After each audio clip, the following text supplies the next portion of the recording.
A Tennessee man is in custody and faces multiple charges after drawing a weapon on police officers on Capitol Hill. Police say the suspect, Larry Dawson, pulled out his gun after setting off metal detectors at the Capitol Visitor Center. He was then shot by police and taken to a local hospital. Dawson is currently in stable but critical condition. A bystander was also hurt in the incident, which prompted a brief lockdown of Capitol Hill and the White House. One America's John Hines has more from Washington. Here we are at the corner of 1st and Constitution Avenue Northeast on Capitol Hill, just across the street from the U.S. Capitol, where things are resuming and getting back to normal.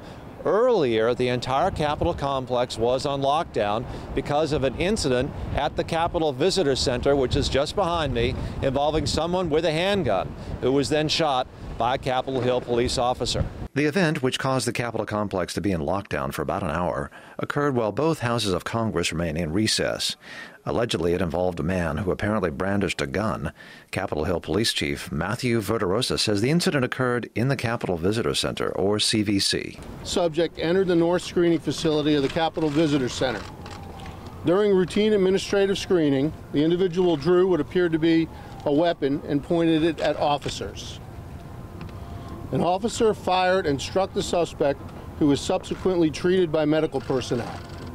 The suspect was taken into custody. An uninvolved female bystander also suffered what appeared to be minor injuries and was transferred to a nearby hospital. Andrew Almanish, visiting from nearby Bethesda, Maryland, says he had passed through the security checkpoint and was in the old Supreme Court chamber in the basement of the Capitol just as the incident occurred. We got our tickets and moved on from there.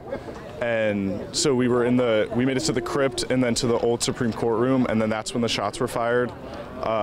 We were told by a tour guide we were told to come back to the crypt, and that's when the voice came over the loudspeaker that just said everyone stay in place, and we were sheltered there. Capitol officers patrolled around that circle.